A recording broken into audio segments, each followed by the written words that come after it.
Амен. За тэгээд өнөөдөр бидэнд үнэхээр гайхалтай зочин байгаа. За өнгөрсөн 5 дахь өдөр хагасаа өдөр сургалтанд суусан хүмүүс байна уу? Тэгээд сургалтанд суусан учраас өнөөдөр энд ирсэн хүмүүсээ бостоо бүгдээрээ чангалах ташлаар хүлээн авъя. Тэгээд Робиг маань сонсохоор бас хүмүүс ирсэн байгаа. Тавтаа морилготон. Тэгээд окей. Your time, Robbie.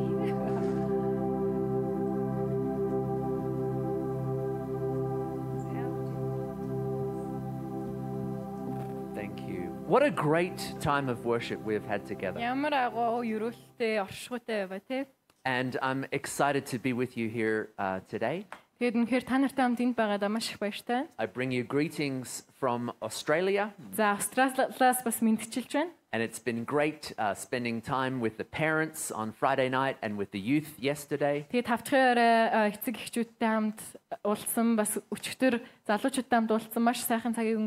And if you haven't been a part of the past 2 days, now it's your turn.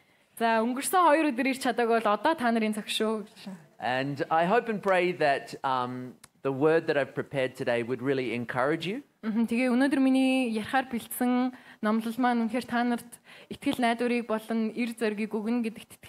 I pray that you would be equipped, empowered, and inspired.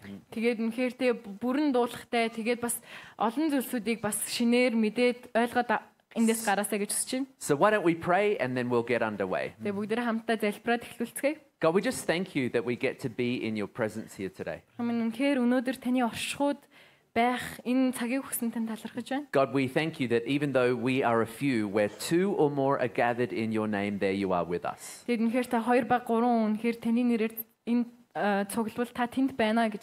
Thank you that we get to be in your presence. So Holy Spirit, open up our hearts and our minds. Speak through me today. May we receive a word that you want to say. In Jesus' name we pray. Amen. Amen. Are you ready? Turn to the person next to you, say, I'm ready.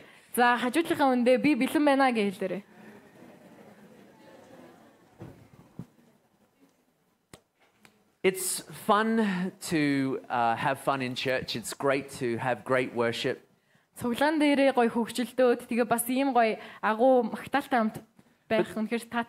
the truth is, many of us experience great hardships as well.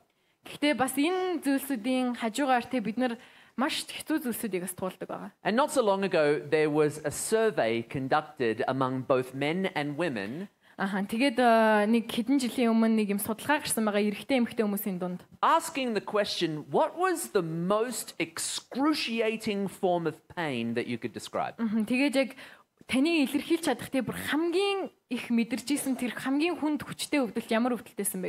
And the answers that people gave might surprise you.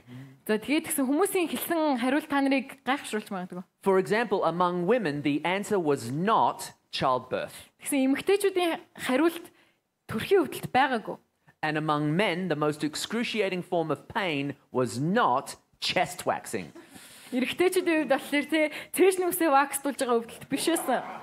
But among both men and women, the most excruciating form of pain was called heartbreak.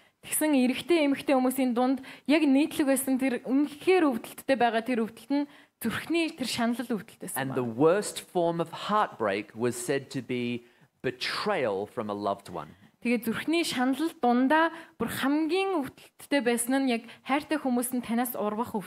The reality is, most of us have experienced some kind of hardship. In fact, the only qualification we need in order to experience hardship is simply to be born. In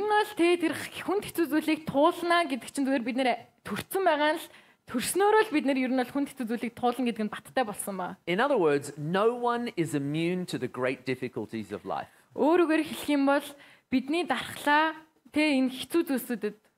In fact, even when we read through the scriptures, we see many of the great faith heroes also experienced great tragedy. Тэгээ Библийн том итгэлийн батрууд ч гэсэн яг адилхан иймэрхүү хэцүү зүйлсүүдийг даван туулсан байна. The most famous of all, of course, was Jesus was betrayed by the intimacy of a kiss by the one he called friend. Тэгээ хамгийн алдартай түүхэнтэй Есүс Юдас түүний дагалдагч болох Юдас түүнийг үнсэлтээр түүнээс ургасан байна. But even in the Old Testament, Samson was betrayed by the love of his life, Delilah. Тэгээ хуучин гэрэн дээр ч гэсэндээ Самсогийн бүр амьдралынх нь хайрлах Делайла бас түүнээс ургасан. Daniel was betrayed by his government colleagues as he was put into the den of lions. Даниэл ч гэсэндээ хамтдаа түтгэжсэн тэр хамтран түтгэгчд нь түүнээс ургасан байгаа. King David was devastated by the loss of his son. Тэгээ хаан Давид ч гэсэндээ хүүгээ алдаад маш их гонигсан. Jonah was swallowed by a whale.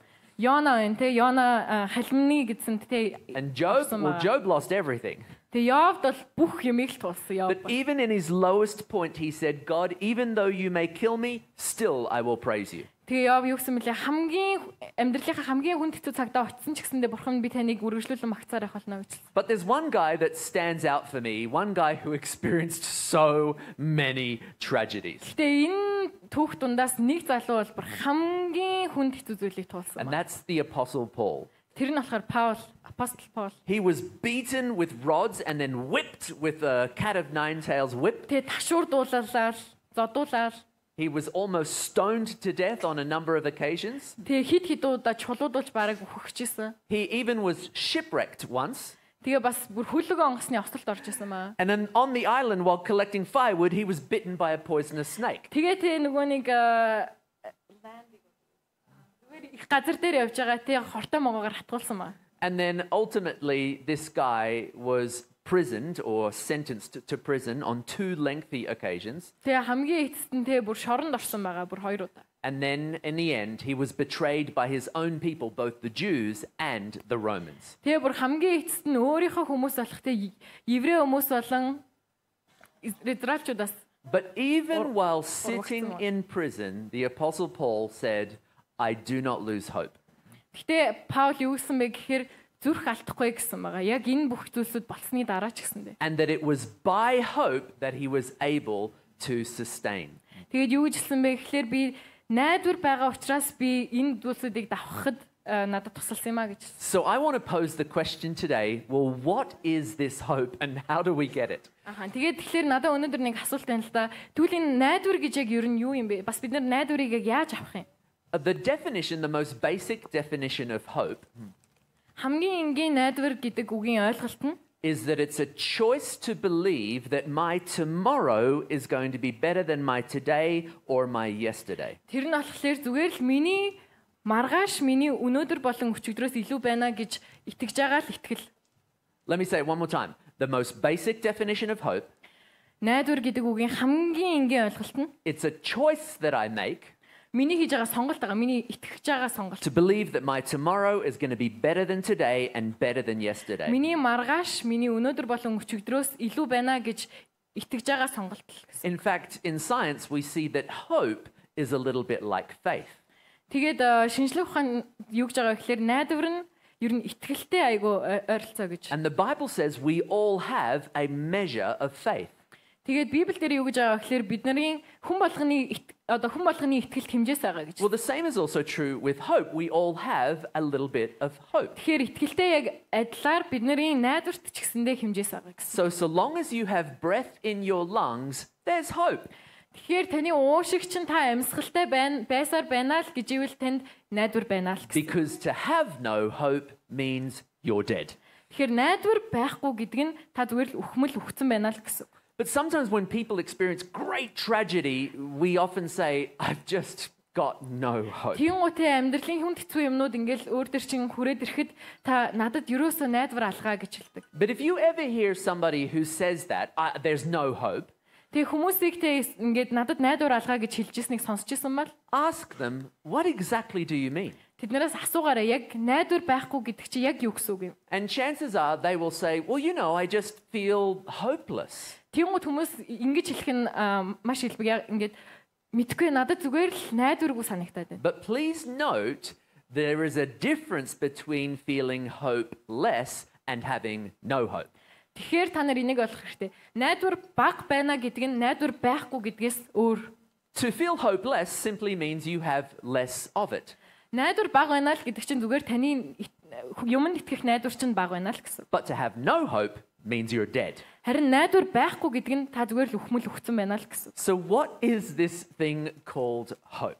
Тэгэхээр яг энэ найдвар гэдэг байгаа зүйл яг юу гэсэн утгатай юм бэ? There was a number of studies conducted in the 1950s that we can learn from. Тэгээ 1950 онд ер нь нэг хэд хэдэн судалгаанууд байгаа. Тэгээ бид нэр түүнээс бас харж байна. Where they put rats into jars of water. Тэгээд хархуудыг ийм шилтэй усанд хийсэн ба. I think we've even got a slide or an image to show you what this looks like. Одоо энэ үзүүлэх зурагнууд байгаа. Тэрийг харуулж болох. And so these rats were put into water with the question, how long can they swim or tread water before they drown? Тэгэхээр тэр судалгааны юуг харах гээд байгаа вэ гэхээр тэр хархнууд шилтэй усан дахта хэр удаан тэд нэр сэлээд ам тэмцэж чадах вэ? Now it's not a very nice study and it was done all the way back in the 1950s. Нэг тийм бодохоор нэг тийм гоё судалгаа биш л дээ. Гэхдээ бүр 1950 онд болсон судалгаа. But there are great lessons we can learn from it. Тэгээ яг энэ судалгаанаас сурж авах маш чухал зүйлүүд байгаа. The scientists immediately observed that there were two different types of behaviors being displayed by the rats. Тэгээ эрдэмтэд юуг олж мэдсэн бэ гэхээр энэ тавьсан хархнуудын дунд яг хоёр адилхан юм зан чанарын юм нэг хэв маяг байгаа гэсэн. The first group of rats would just stay in the one place treading water, just keeping their head above, just breathing. Тэгээд эхний төрлийн яг эхний бүлэг хархнууд нь болохоор яг усны дээрээс ингээд толгоогоо гаргацсан дээш нь зөөрл хөвж байгаа. We call these rats the survivors. Тэгээд энэ бүлэг хархуудыг бид нар болохоор яг амь тэмцэгчд гэж. But the second group of rats, гэхдээ хоёр дахь they were active problem solvers. Тэд нэр бүр ямар нэг асуудлыг They would dive down into the water looking for a way out. Нөгөө ус руугаа шумбаж ороо те гарц байна уу гэж шумбаа тайж байгаа. So the first group we called survivors, the second group we call problem solvers. Тэгэхээр эхнийхэн бүлэг гарахнуудыг бид нэр амь тэмцэгчд гээд хоёр дахьыг нь болохоор асуудлыг шийдэгчд гэж. My question to you is, which group of rats do you think survived the longest? Тэгэхээр танаас асуух асуулт байна. Энэ хоёр бүлэг харахны аль нь илүү удаан амь тэмцэж амьд үлдэж чадсан гэж байна. The surviving rats who just kept their head above water. Зүгээр ингээ амь тэмцээтэй усыг дээш нь ингээл самраал гарч ирж байгаа арах. Or the problem solving rats who actively looked for a way out. Эсвэл нөгөө нэгтэй гарах газраа нүхсүвэ хайгаал сэлжсэн тэр харах. So by show of hands up if you think it was the survivor rats who just were treading water. Тэр харахнууд илүү удаан амьд үлдсэн гэж бодож ивэл гараа өргөөрэй. Hands up if you think they survived the longest. Тэд нэр удаан. Okay, we got 1, 2, 3, 4, 5. Okay, and hands up if you think it's the rats who were the active problem solving rats. Okay, the broad majority of people have said the problem solving rats. What the researchers found was the rats who were in one place, just treading water, keeping their head above the water. On average, they survived for 15 minutes. But the problem-solving rats who actively dive down to look for a way out, they survived for 2 minutes. And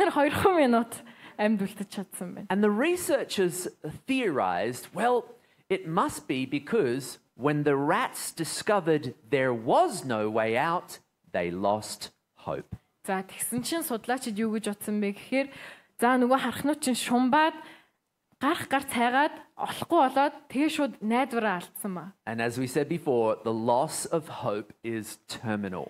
Тэгэд юу лээ найдвараа алдсан нь тэгэл дуусаа гэсэн. If you have no hope, you're dead. Тэгээ найдвар байхгүй болвол тэгэл та өгсөн гэсэн. But then researchers decided to change up the experimental conditions a little bit. За тэгээд нөгөө эрдэмтэд чинь дахиад ерөн за энэ хийж байгаа судалгаагаа жоохон өөрчлөөд үзээгээд for the rats that were just treading water in one place, keeping their head above the water. Нөгөө нэг амь тэмцээд байгаа харахнуудыг at about 14 minutes, so in other words, just before they drowned. 15 минут биштэй яг 14 минут яг үхэхээс нь өмнө the researchers would reach into the water and grab the rat out and rescue the rat. We've got an image to show you what it looks like. So the researcher would dry the rat off,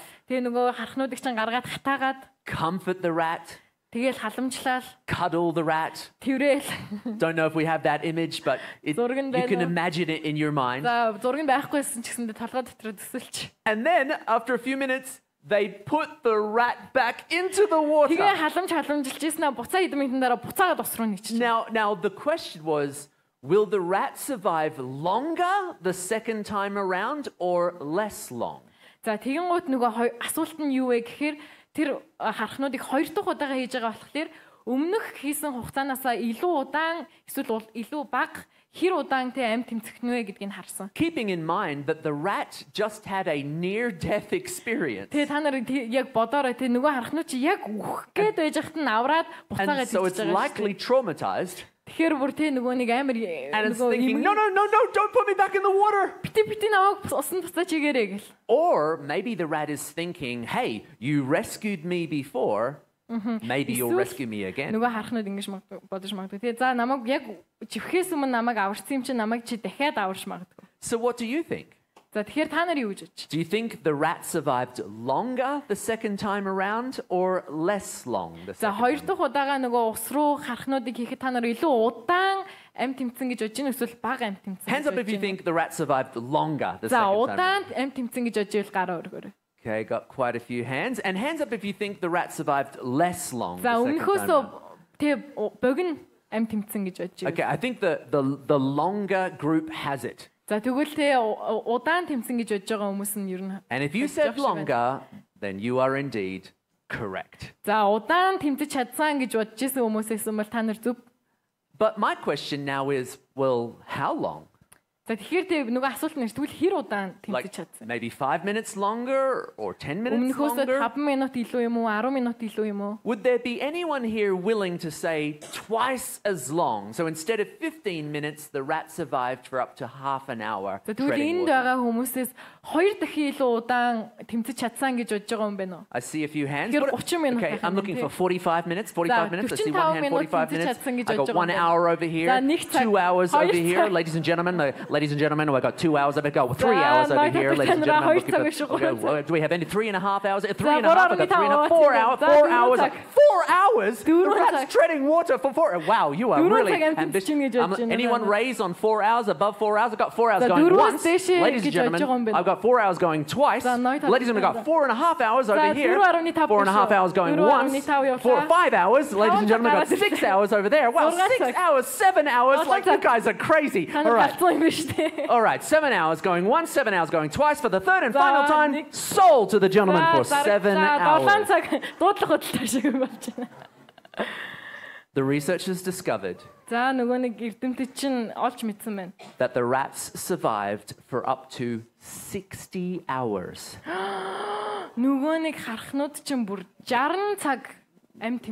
That wasn't 6 hours, that wasn't 16 hours, that was 3 days. You can imagine what must be going on inside the mind of the rat. Any minute now, they're going to rescue me. Because if they did it before, they could do it again. Тэгэхээр тэд нар юу гэж бодсон бэ? Өнгөрсөн удаа тэд нар намайг аварсан юм чинь дахиад намайг аварч чадна гэсэн итгэл байсан. That right there is the power of hope. Тэгээд яг энэ зүйл нь болохоор яг найдварын яг хүч чадал нь. Researchers at the University of Michigan have found that hope is the leading indicator of success. Мичиганы их сургуулийн эрдэмтэд юуг олж мэдсэн бэ гэхээр найдвар гэдэг нь ер нь бол хүний амжилтыг тодорхойлох хамгийн чухал зүйл гэж. That it doesn't matter how smart you are. Та хэр ухаантай хүн байх нь хамаагүй. Two students of the exact same intelligence can take the exact same exam. Хоёр тэ яг адилхан ухаантай, яг адилхан төвшний хоёр сурагч адилхан шалгалт өгч болно. But the one who hopes that they're going to do well does exceedingly better than the one who has little hope. Гэхдээ тэ нэг сурагч нь тэ ингээд би одоо сайн хийж чадна гэсэн найдвартай байсан сурагч нь нөгөө сурагчаас илүү ихийг гүйцэлдүүлж чадна. Even in business. Бизнес ч гэсэн яг адилхан. If the economy goes into decline, одоо тэ эдийн засаг доош нь унаад the one that holds on to hope does exceedingly better than the one who has little hope. Гэхдээ яг л тэг илүү мөрөөдөж байгаа, илүү найдвар байгаа гэж бодсон тэр найдварыг тавьсан хүмүүс бусад хүмүүсээс илүү зүйлсийг л олж авна. In fact, even in marriage.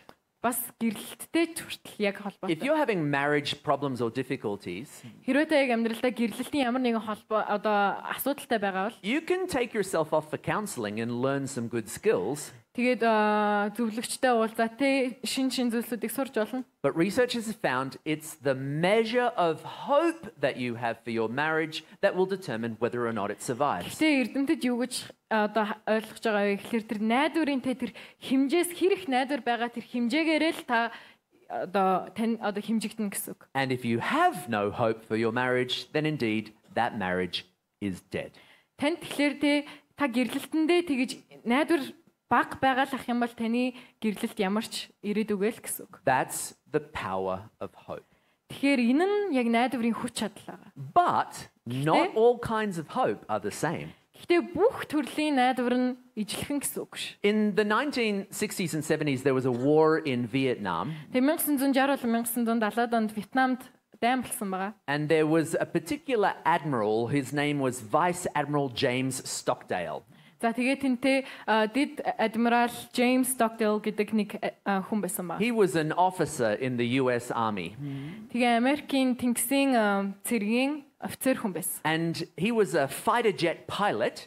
Тэгээд нөгөө дайны онгоцтой. And on the last bombing raid over North Vietnam, тэгээ хамгийн сүүлийн одоо нөгөө хойд Вьетнамыг бөмбөгдөжсэн үеэрээ his plane got shot with bullets. Тэгээ хөлөг онгоц нь буудуулаад it caught fire. Тэгээ гал гараад дэлбэрээд and the plane was crashing out of control. He ejects out of the plane. Тэгээд өөрөө гараад явсан байгаа. But as the cockpit opens, тэгээ нөгөө онгоцныхын дээдлийнх нь and he flies out, he hit his back on the lid of the cockpit. Тэгээ гарах чагаад нөгөө доош нь уруудчихсан болохоор нөгөө даралтандаа дээдлийнхаа дээврийг зогсон байгаа. And in the accident he broke 2 bones in his back.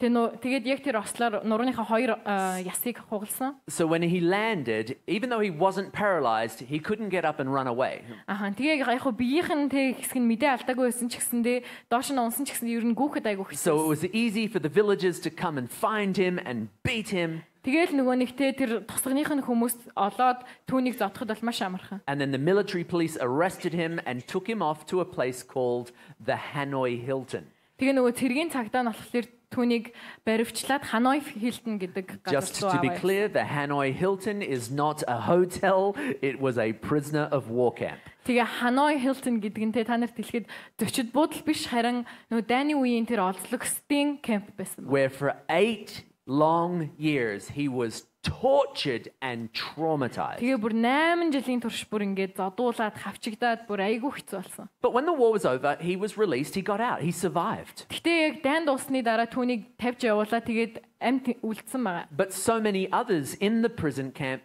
didn't survive. Гэтэ тэр нөгөө нэгтэй олзлогчдын кампт байсан бусад хүмүүс ер нь ихэнх нь амьд үлдэж чадаагүй. And so upon his release, he was interviewed. Тэгээд нөгөө судалгасныхаа дараа хүмүүс асуулт асуусан байгаа түүнээс. And he was asked, "How did you survive when so many others died?" Энэ олон хүмүүс нас урсан үхсэн байхад та яаж амьдрсан бэ гэв. And he said, Тэгээд тэр хүн юу гэж хэлсэн бэ гэхээр what do you think he said? Юу гэж хэлсэн гэж бодож байна? I held on to hope. Би найдвараас зуурсан юм аа гэж хэлсэн. But then the interviewer asked, "What about the others? Why did they die?" Тэгсэн чинь нөгөө нэг сурвалжлагч асуусан. Бусад хүмүүс тэгвэл яасан юм? Бусад хүмүүс яагаад нас урсан? And he said, "Oh, that's simple. Тэгсэн чинь амар энгийн штэ. They had hope." Тэдэрт найдвар байсан гэж хэлсэн. Huh? Яагаад?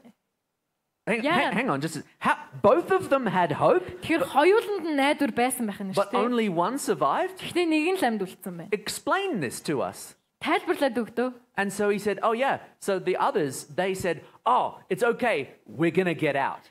Тэгээ нөгөө хүмүүс нь юу гэж бодсон бэ гэхээр за зүгээрээ бид нар эндээс гарах болно. We have hope that by the end of the year, by come Christmas, we'll be set free. За тэгээ жил дуусаад яг Christmas-ийн үеэр бид нар гараа явчихна. And then Christmas would come.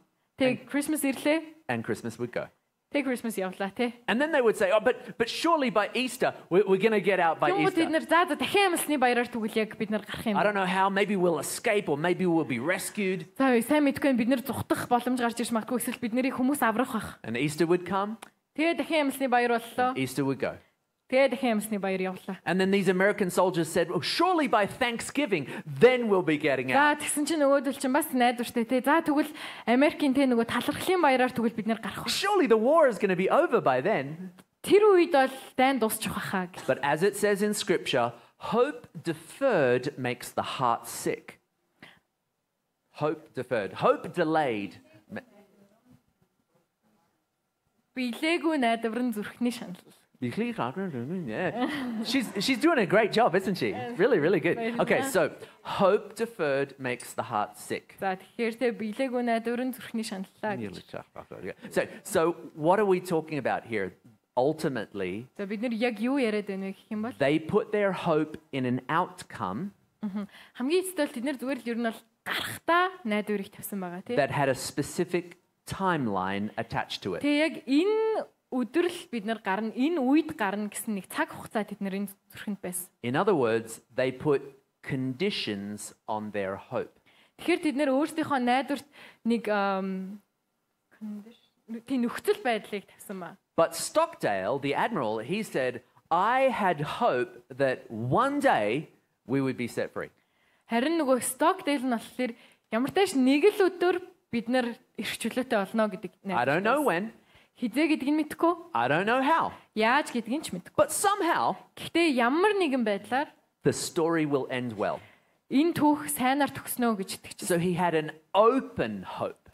Тэгэхээр нээлттэй итгэлтэй байсан ба. And not only that, but he placed his hope not just in an outcome, but he placed his hope in a someone. Тэгээд тэ ямар нэгэн эндээс гарандаа гэсэн найдварыг тэрэн дээр тавих биш харин тэ дээр байгаа тэр хүнд найдварыг тавьсан ба. And when he got out, this is what he said, and I'll quote it. Тэ гарсныхаа дараа яг ингэж хэлсэн байгаа. He said, I never lost faith in the end of the story. Би энэ түүхийг дуусна гэдэгт би өрөөсөө тэгж найдварыг тавиагүй. Once again, faith and hope are intertwined. Тэгэхээр найдвар, итгэл хоёр гэдэг зүйл нь хоорондоо холбоотой гэсэн. I never doubted that I would prevail in the end. Би ингээтэй эцэст нь гарч чадахгүй байж магадгүй гэж хизээч бодоогүй. And that I would turn this terrible experience into a defining experience of my life. Тэгээ би яг энэ үлдсэн тэ энэ туулсч гарсан энэ түүхээ би ирээдүйд маш сайхан түүхээр солих болно гэж. In other words, it's like what the Bible says, what the enemy intends for evil, God can turn around for good. Тэгэхээр тэ Библиэлд хэлсэн байдаг шүү дээ. Дасны За дайсны давталсан тэр давталгааг бурхан сайнаар эргүүлж чадна. Esnora. Yeah. So when it comes to hope, even though we've talked a little bit about it, in church, I still think there is some confusion. Тэгээ найдварын талаар ингээ ярьж байхад ч гэсэндээ ер нь бол цуглаан дээр ч гэсэн нэг хүмүүсийн тэр нэг эргэлзээтэй ойлголтууд байдаг.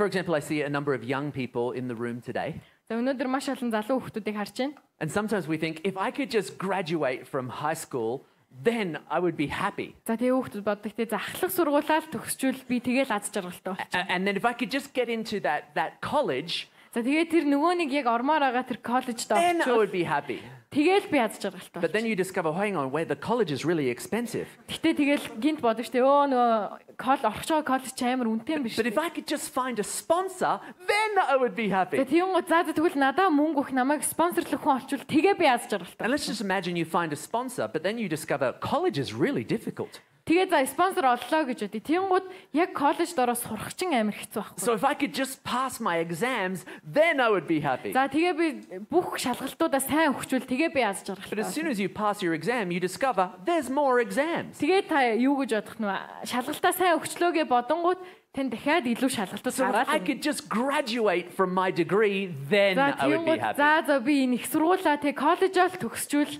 тэг би аз жаргалтай But then you graduate and you discover it's really hard to get a good job here in Ulaanbaatar. Тэгээд төгслөө гэж бодъё. Тэнгууд Улаанбаатарт ажилд орох ямар хэцүү бэ гэдгийг та нар So if I could just get the job, then I would be happy. За энэ ажилдаа тэгвэл орчвол тэгээ би аз жаргалтай. And then you get your job and you realize, wait, I'm starting at the lowest pay packet. Everyone else is making more money than me. Ажилд орсон чинь би хамгийн бага цалингаас нь эхлээд тэгсэн чинь миний хамт ажиллаж байгаа бүх хүмүүс надаас илүү цалин. If I could just get a promotion, then I would be happy. Тэнгууд за би тэгвэл тушаал дэвшүүл тэгээ би аз жаргалтай. It's almost like happiness is just out of reach. Тэнгууд зүгээр яг тий аз жаргал гэдэг юм зүгээр бараг бидний гарт баригдахгүй юм шиг. And as we go to grab it, барих гал тэнгууд it just goes a little further away. барих гал тэнгууд илүү хойшлоод идэг. So I go to grab it again, and it's just always out of reach. Дандаа тий гарт хүрэхдэггүй, гарт баригдахгүй. Or maybe for you it's not academics and business. Эсвэл магадгүй та нарын хувьд яг академик ч юм эсвэл бизнес тал дээр бишээж болно. Maybe for you it's romance. Эсвэл та нарын хувьд дурлал ээж болно. And maybe you're sitting here right now and you're looking across the room and there she is. Эсвэл та нарын энэ охин ч ирсэн байна штэ гэж одоо бодож ш магад. Like when the service is over, if I could just go up to her and say, "Hi, would you want to maybe go out with me afterwards?" Тэнгуүтэ энэ номлын дараа за би нөхөн дээр очие тий. Сэнөө чи наттай хамт нэг болцоонд явах уу гэж асууж магадгүй. If she said yes, I would be so happy. За хэрвээ тэр охин чинь тийм ээ гэж хэлвэл би амар баяртай шүү. And then this is what you do. You take your balloon of hope and you go. За тэгэхээр та нартай энэ шааран итгэлээ аваад үлээж гин. And let's just imagine the date went well. За тэгээ нөгөөний болцоо чинь сайн дууссан гэж бодъё. And so now if she would just keep on going out with me, if we could become boyfriend and girlfriend, then I would be happy. Нөгөө хүн чинь чамтай болцоонд явахыг зөвшөөрөөд ах юм бол хоёр тэгээд найз охин найз хүүгүүд болоод аз жаргалтай болчихно. And then you think to yourself, this is going so well, I think I might get down on bended knee. За тэнгуү за энэ өстө сайн явж шүү. Ер нь би бараг тэ сүү тавьж магадгүй юм биш үү? And if she would say yes to the marriage proposal, за тэг гэрлэх саналнд yes гэд хэлчих юм бол I would be so happy. And then if she would just show up on the wedding day, she would make me the happiest man alive. And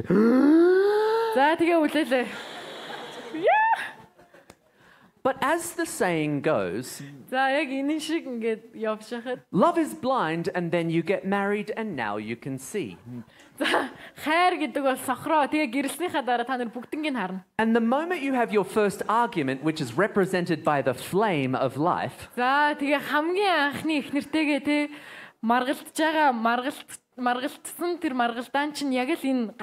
first time you have a fight, it's as though your hopes are dashed.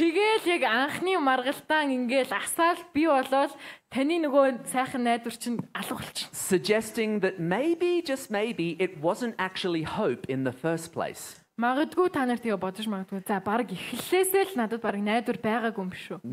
it was just wishful thinking. But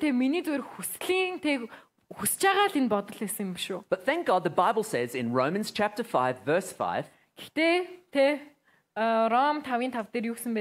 it says, but there is a hope that does not disappoint. And now if we said before that hope and faith are very similar to one another, well, we would do well to know what the Bible says about faith. Hebrews chapter 11 is the faith chapter. And this is what it says in verse 1. It says, now faith is the substance of things hoped for, the evidence of things not yet seen. Faith is the substance of things hoped for. Once again, faith and hope are interwoven. Now, if it's true that faith is the substance of things hoped for, бодит байдал юм бол then what if instead of filling our balloon of hope with hot air, what if we were to fill it with substance? Тэгвэл яг саяны бүгдээрээ тэр шаарыг ингээд ихтгэл найдвараар үлээсэн шиг бид нэр тэгвэл яагаад тэр шаарыг бодит байдлаар үлээж. Now, in order to illustrate this, I might need a very brave volunteer. За энийг нэг та нарт харуулахын тулд ойлгуулж харуулахын тулд нэг сайн дурын хүн. And young man, can I get you to help me just really quickly? За Come. жоохон гяс. Just real quick, like 2 minutes. All right. So he's like, really? Did you have to pick me? Йоо яг намайг сонгох шалтгаан байсан. What's your name? Нэр чи юм блэ? Mukhilvid. Okay. All right. So what I want you to do is hold the microphone for me. Is that okay? За микрофоныг нь бариад өгөөрэй гинэ. So hold it right up here so we can hear. And so here's the challenge. За The bravest man in the room. За энэ өрөөнд байгаа хамгийн зөрөгтэй залуу. Can we give it up for Mukhilvid? За таташаад юм. So my question is, what if instead of filling our balloon with hot air, what if we were to fill it with the substance of the water of the Word of God? За тэгэнгүүт бүгдээрээ тэр шаарыг халуун агаараар ингэж үлээж ирсэн бол одоо бүгдээрээ энийг бурхны найдварын усаар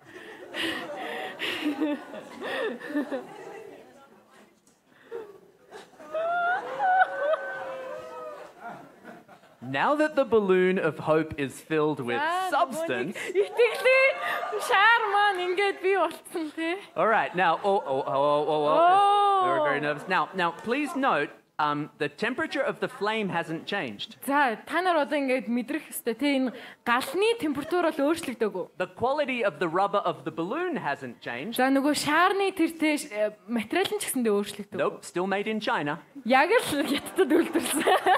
The only thing that's changed is what the balloon is filled with. За өөрчлөгдсөн ганц зүйл нь болохоор тий шаар юугаар дүүрсэн бэ? Even though it is never pleasant to pass over the flame of life. Тэгээд тэр тий гал тий дүрлсэн галаа бид нэр солих нь хэцүү байдаг ч гэсэндээ When we are filled with the substance of things hoped for. Гэтэ бид нэр тий яг тэр итгэж байгаа зүйлсийнхаа бодит байдлаар дүүргэгдээд эхлэхээр Though we may get burned, we will not break in Jesus' name. Бид нэр шатаж тий шатсан ч бид нэр Есүсийн нэрээр бид нэр Can we give it up for the bravest man in the room?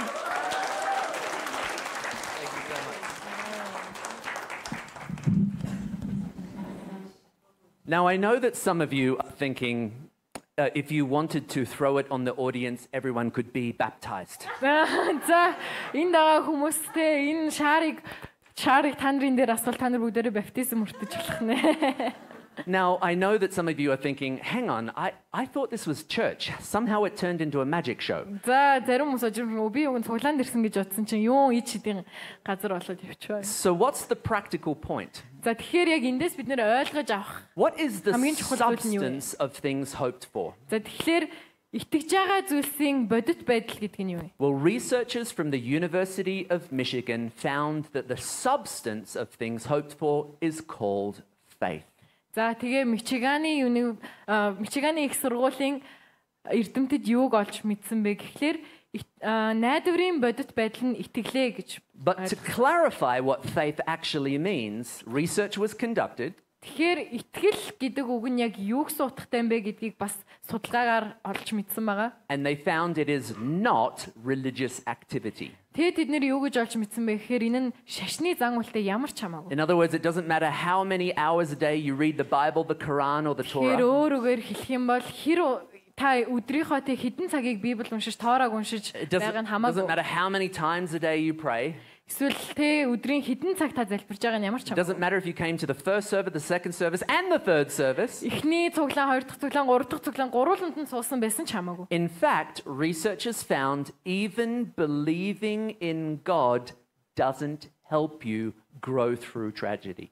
Бүрээш судлаачид юуг олж мэдсэн бэ гэхээр бурханд итгэж байгаа нь хүртэл та нарыг энэ хэцүү эмгэнэлтэй зүйлсийг даван туулахад тусалж чадахгүй гэж. Now, Pastor Nara is looking at me very nervously. Saying, За нараа астер надлуу бүр амар сонио хараад биш. and trust me, I would love to say something different. Би өг нь өөр юм хэлмээр байна л та. I would love to say, all you need to do is just believe in God and everything's going to be okay.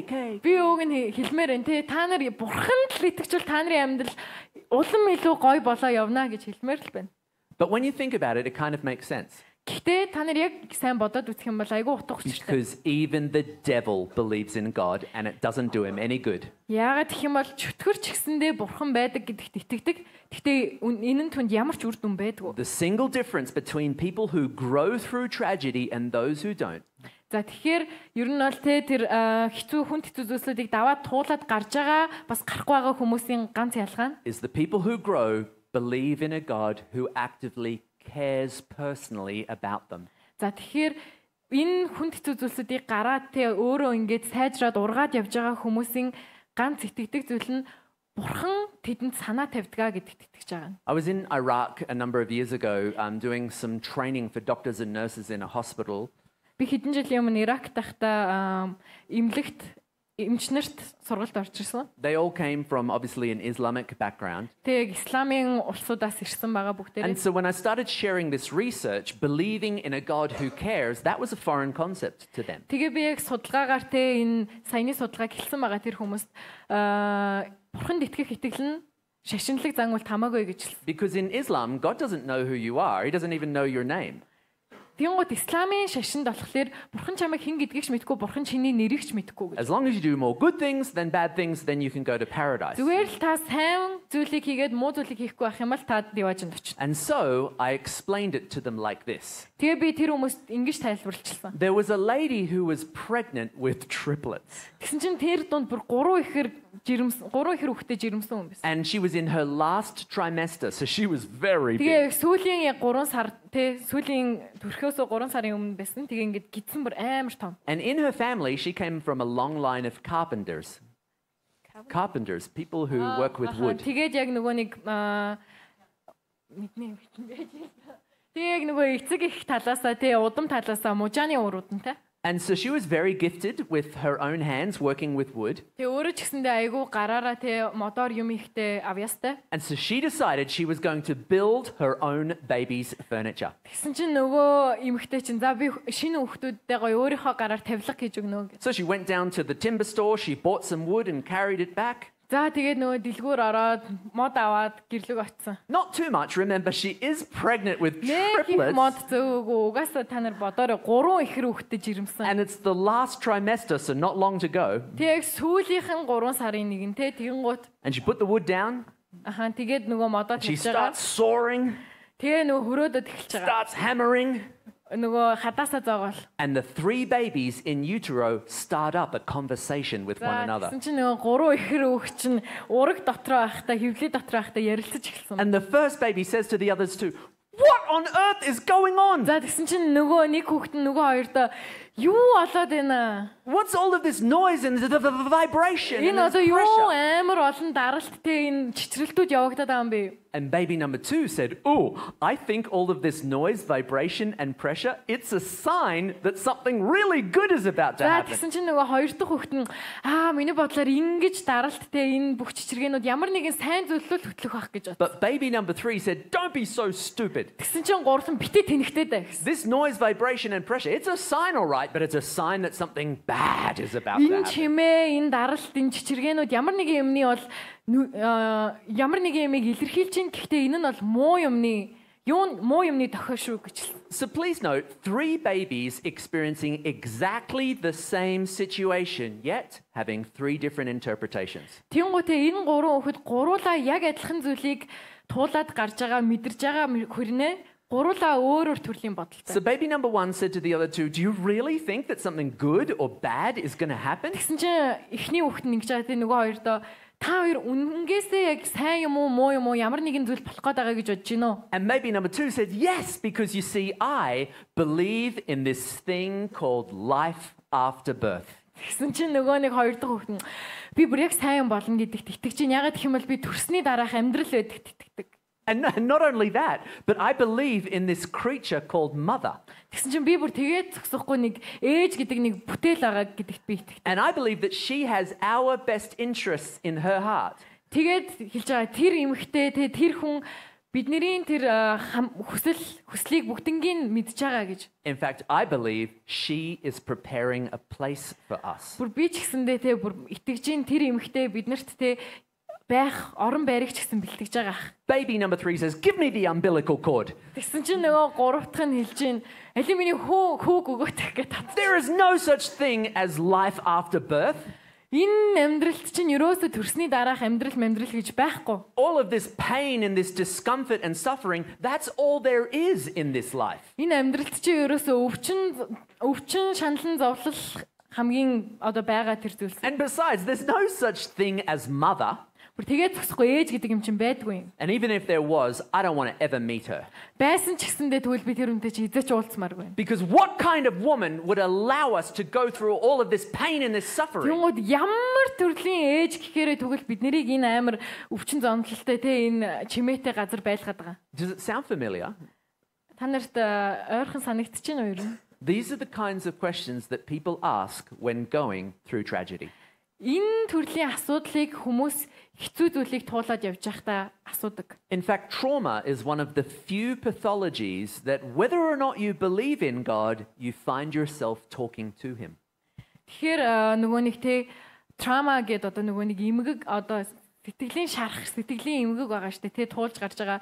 Энэ нь ер нь бол хүмүүсийн туулж яг өөрөөрөө мэдэрч болох хамгийн ганц эмгэг гэж бод. And the most commonly asked question is why? Why would you let this happen? Тэгээд хүмүүсийн бас хамгийн их асуудаг асуулт нь бурхнаас яагаад та энэ зүйлийг or maybe what kind of God would let this take place? Эсвэл ямар төрлийн бурхан гэхээр надад энэ зүйлийг болохыг Oh, he's a good God. Well, why does a good God let bad stuff happen? Тэгвэл тэр сайн бурхан чинь яагаад надад сайн зүйлийг муу зүйлийг би одоо намайг туулахыг зөвшөөрöd байгаа. But people who grow through their tragedy ask a slightly different question. Гэхдээ тэртээ яг сэтгэлийн тэр шарах сэтгэлийн тэр эмгэгийг ингээд туулаад явж байгаа хүмүүс instead of why нэг асуултыг асуудаг. Or what, they ask the question who. Яагаад юу гэдэг асуултын оронд тэд нэр хэн гэдэг асуулт. Who is able to do exceedingly abundantly above and beyond all that I can ask, think or even imagine? Хэн тэгвэл миний бодох бүр сэтгэх тэр асуухаас илүүгээр үлдэж чадах юм. Oh wait. It's you. Тэгвэл бурхан юм биш үү? Whatever we go through, we can grow through. Бидний туулж гарч л байгаа зүйлсүүдээс бид нэр сурах зүйл байгаа л гэсэн. And while we might not understand why bad things have happened, магадгүй бид нар яагаад биднэрт муу зүйл тохиолдож байгааг мэдэхгүй байж болно. When you choose to believe in a God who actually cares for you, гэхдээ та бурхан танд санаа тавьдаг гэдэгт итгээд эхлэх юм бол you come to the conclusion та нэг дүгнэлтэнд хүрч. That if my heart is breaking, then God's heart must be breaking also. Миний зүрх шаналаад, миний зүрх шархалж байгаа бол Бурхны зүрх ч гэсэндээ шархалж байгаа л гэсэн. Final verse for our day. За тэгээд хамгийн эцсийн ишлэлийг уншицгаая. It's found in 1 Peter chapter 5. 1-р Петр 5:6 verses 6 to 7. 6-аас 7 гэсэн. It says, humble yourselves therefore under God's mighty hand that he might lift you up. Энэ Бурхны хүчрхэг мотрын дор өөрсдийгөө даруй байлгаа. Тэгвэл Бурхан зөвхөстэй цагтаа та нарыг өргөмжлөнө гэж. Cast all of your cares on him. Why? Because well, he cares for you. Тэгэхээр өөрийнхөө тэр бүх айдас зовнилуудаа эзэн дүгнэ. Өгөөрэй гэж байна. Ягаад гэх юм бол Бурхан та нарт санаа тавьдаг. If you believe that God cares for you, хэрвээ та Бурхан танд санаа тавьдгаа гэдэгт итгэжээвэл then yea, though we walk through the valley of the shadow of death, we need fear no evil because he is with us. Тэгээд үхлийн харанхуй хүндийгээр тулсан ч эзэн надтай хамт байна гэдэгт итгэх хэрэгтэй. So I said to the doctors and the nurses in Iraq, тэгээд би нөгөө Ирактайсэн эмч болон сэвлэгч нарт хэлсэн байгаа. It's not my job to tell you what you should believe. Та нарыг юунд итгэх ёстойг заах нь миний ажил биш. But as a scientist and a scholar, it is my job to tell you what research shows. Гэтэ би өөрөө эрдэмтэн судлаачийнхаа хувьд энэ гарсан судалгааны талаар би та нарт хэлэх нь миний ажил. And research shows that only one of these 3 babies will be enabled to grow through their difficulty. Тэгээд энэ судалгаан дээр юу гэсэн байна вэ гэхлээр энэ 3 хүүхдийн нэг нь л энэ хэцүү зүйлсүүдийг даван туулаад үүнийгээ даван туулж чадна The гэсэн. one who holds on to hope. Тэгэхээр тэ яг найдвараас зуурсан тэр нэг нь л Not hope in an outcome, but hope in a someone.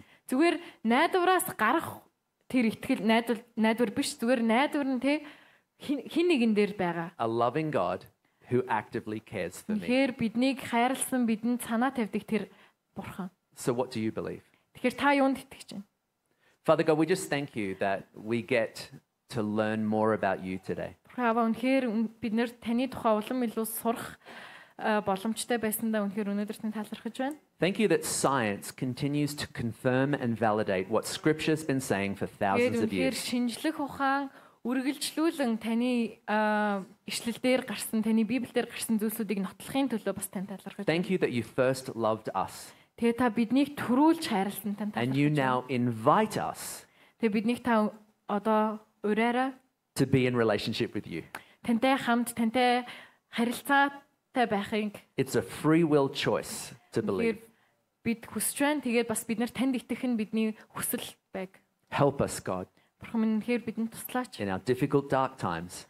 Бидний хэцүү харанхуй өдрүүдэд Thank you that we can count on you тэгээд тэр өдрүүдэд бид нар танд итгэж чадна гэдэгтээ and that Here, through Pastor hope Kajan. we will not lose heart. тэгээд үнэхээр найдвараар бид нар хизээч итгэлийг алдахгүй In гэдэг. Jesus' name. Есүсийн нэрээр. Амен. За бүгдээрээ хүнд найдах уу те? Нэг Робби ярьж хахад над нэг юм санагдаж нөгөө нэг надаас нэг илгээлтийн эзэн Библийн доктор багш асууж ирсэн. Юу ихлээр энэ хорвоо дээр хамгийн сайхан мэдээ юу вэ гэдэг. За би танараас асууя. Та нарын амьдралдаа сонсч байсан хамгийн сайхан мэдээ юу вэ? Боддоо та нарыг өстө баярлуулсан хамгийн сайхан мэдээ юу вэ? За зарим хүмүүс нөгөө их сургуультай хүсэж байсан их сургуультай тэнцлээ гэдэг сайхан мэдээ мөн үү? Үнэхээр сайхан мэдээ шүү дээ. Эсвэл хүүтэй боллоо. Эсвэл хүсэж мөрөөжсэн охинтой боллоо гэдэг бол үнэхээр ямар сайхан мэдээ вэ? Тэгэл үр хүүхэдээ нэр өгөх гэж хичнээн гоё нэр өгдөг вэ те? Хамаг сайхан одоо хүүхдүүд бол ч бүр гоё нэртэй болсон. Үнэн гоё нэртэй байна. Гэхдээ би гудамжинд зах дээр нэг гудамжны архичин 3 гудамжинд амьдардаг. Зүгээр тэр хүнд ойртохтол нэг 2 метрээс шээс үнэрч байгаа хөө. Тэр л чигтээ шивтэр. Тэгээ би танилцаа цай мэдээ хуваалцдаг л да тийм хүмүүстэй. Тэгээд нэрчин юм гэсэн чи юу гэсэн бэ? Аз жаргал. Эрэгтэй хүн. Аз жаргал гэдэг нэртэй. Тэгтэл тэр аз жаргал гудамжинд зах дээр мангасан яман дээр зүгээр гудамжны орон гэргүй архичин. Аз жаргал. Аав ээжинд хүүтэй болохдоо ямар их баярлсан бол. Тийм ээ. Хүсэж мөрөөдөж байсан одоо л яста аз жаргалтай болно хоёлаа гэл. Энэ хүүхдийн амьдрал ирээдүг бүгдээрээ хоёлаас хамгийн сайхан аз жаргалтай нэгэн болгож ийм нэр хайрлая гэсэн баг. Тэгээ та нар өөрсдийнхээ нэрийг бас бодож үзээрэй. Тэгтэл тэр гудамжинд нохоо шиг архичин болоо өгчөж байгаа. Тэгэхээр бидний энэ амьдралдаа сонсдог сайхан мэдээ бол дандаа төр зурих байгаа юм л да. Сургуульд орлоо. За тэгээд нөгөө сургуулийнхаа 4 жилийг яаж нөгөө нэг аятайхан дүн авахгүй гэдэг нөгөө анхны сургуульдаа тэнцлээ гэдэг баяр хөөр удахгүй гоник зовлон болцсон явж шүү дээ, тэ. Хүүс та нэр хэрэггүй сургуульд бараг орж бараг багшраа харах нь холгүй, тэ. Тэгээ нөгөө анх сургуульдаа тэнцлээ, хүссэн сургуульдаа орлоо гэдэг тэр ад жаргал тэр сайхан тэр зүйл хаана байна, тэ. Хамгийн түрүүн хэлсэн хамгийн сайхан дурлж ясан залуутайгаа эмэгтэйтэйгээ гэрэлчлээ. Тэгэл шаар шиг хаг усэрч байгаа, тэ. Харилцаа, тэ. Хэрүүл маргаан тэр үед нөгөө ад жаргал хаана вэ нөгөө найдвар энэ дэлхий дээр бидний сонссон бидний сонсдог бүх сайхан мэдээ төр зурих бүх юм өөрчлөгддөг. Тэгээд найдвар яах вэ? Найдвар алдах уу? Тэр жинхэнэ найдвар юу вэ? Тэр бол мөнхийн найдвар шүү. Амен. Тэр бол Есүс Христ. Тэр бол бидний амьд найдвар. Бид нар энэ дэлхий дээр үндэ бол хамгийн тансаг байшинд амьдраад хааны ордонд амьдэрсэн ч нэг л өдөр бид тэр ордон дотроос цус харваад эсвэл хөгшрөөд тэр ордон дотроо хүний гарт ороод шээс басандаа утгалдаж найдваргүй байж байгаа. Тэгээд явчихна. Хүн хааны ордноос ч Деважин руу биш, там руу явж болно. Гэтэл Таран шааны нүхэнд амьдарч байгаа тэр гудамжинд нохоо шиг үхэж байгаа архичин Христ Есүст итгээд Таран шаанаас Деважин руу явж болно. Би тийм маш олон гэрчлэлийг ярьж чад. Би гудамжны архичд очоо сайн мэдээ тараадаг. Тэгээд тэднэрт сайн мэдээ тараахын тулд өглөө 8 гээд гарахад оройтсон байна. 7 гээд гарахад ч оройтсон байна. Аль хэдийн согтуу байж. Би тэдэнд сайн мэдээ тараахын тулд өглөө 4 өнгөрөөгөөд 5 гээд босоод хайхад тэд нар яг дотор нь арзаацсан. Тэгтээ ирүүл нөө архи олж уух гээд ингээд бөөгнөрж идэг. Нар мандаачгүй багт. Үр цайхаас өмнө хүмүүс бид нар үүрийн залбирлоор явдаг. Тэд нар үр цайхаас өмнө усаад архиа уух тухай яриад бөөгнөрч идэг. Тэгээ намайг харж ууддаг. Өө нөгөө нараа сайн мэдээ ярих гэж. Яста ядаргаатай. Тэгээ би араас нөхөөд. Тэгээд суужаа гэж яагаад сайн мэдээ ярина. Тэгээ залбирч өгнө. Тэгээ зарим нь сайн мэдээ ярихлаар нараа тэгээд бурхан намайг тоох юм болоо та. Ачиг бодруу хүнийг тооноо. Би зөндөг юм хийсэн шүү дээ. Хамаагүй. Загалмай дээр бурхан чиний төлөө бүх төлөөсийг төлсөн. Тэгээд тэд нар эцэст нь хэлдэг. За залбирая. Чи Деважинд явмаар байна уу? Тоох юм уу нэр? Итгэж чаддаг. Тооноо. Чи гимшиж байгаа юм уу? Чи гим дүнгэлтэй гэдгийг хүлээн зөвшөөрж байгаа юм уу? Тэгээд тэд нар инээж байгаа юм чи. Хэвээ. Там гэж байдаг бол тамд орох хүмүүс нь би биш шүү дээ. Над чиг бодруу энэ хорвот байгаа мó гэх. Тэд нар яг үнэхээр өөрсдөө ч үзэн ятсан. Хүмүүс тэднийг үзэх яддаг шүү. Тэд өөрсдөө үзэн ятсан юм жий. Тэгээ би наад сэтгэлчин л гоё байхгүй. Чи гим нүгэлтэй гэдгийг хүлээн зөвшөөрч. Тэгээ Есүсийн хажууд цовдлогдохдоо хамт цовдлогдсон тэр алуурчин хүн тий. Есүсээ намайг уучлаарай. Та намайг бодооч. Тэгээ Есүс тэр алуурчныг хэлсэн тий. Тэр алуурчны хажууд нөгөө алуурчин болохоор Есүсийг доромжлоод байсан. Харин Есүс юу гэж хэллээ? Чи бурхнаас айхгүй байна уу? Чи бит хоёр хүртэх ёстой шийтгэлээ хүртэж байна. Харин энэ хүн гээ Есүсийг хэлсэн те. Ямар ч нүгэл үлдээгүй шүү дээ. Тэгээ Есүс тандаа хэлж байгаа. Есүсээ та намайг бодооч. Тэгээ би энэ алуурчны итгэлийг хамгийн агуу гэж боддог. Яг гэвэл бид үхлээс амьдсан хаадын хаан эзэн Есүст итгэж байна тийм үү? Тэгэхээр энэ алуурчин хажууд нь яг адилхан өөртөө хамт хамгийн сул дорой цовдлогдсон тарчлан үхэж байгаа нэгнийг хаадын хаан гэж харсан шүү дээ. Аврагч эзэн бурхны хүү гэж харсан. Би энэ хорвоод энэ хүний итгэл хамгийн агуу итгэл гэж боддог. Есүс тэр хүний энэ итгэлийг хараад хэлсэн. Чи өнөөдөр надтай хамт Деважинд очих болно гэж байна. Есүс загалмай дээр цовдлогдож байхдаа нэг алуурчныг аваад Деважинд явцсан шүү дээ. Тэгээ би маш олон тийм хүмүүст очиод сайн мэдээ хуваалцаад чамайг тооноо. Чи гимтэй гэдгээл хүлээн зөвшөөрж байгаа бол тэгэлгүй яах юм бэ? Гимгүй хүн гэж юу гэдэг юм бэ? Наад чиг бодор хүн. Тэгээ би гимийн гимшүүлээ залбируулдаг. Намайг аваач. Тэд үххэд бэлэн байдаг. Тэд өндөө бол гудамжинд байгаа хүмүүс те. Оройн үхчимсэн гэж боддог. Өглөө нь үхээгүүдээ гуралдаг.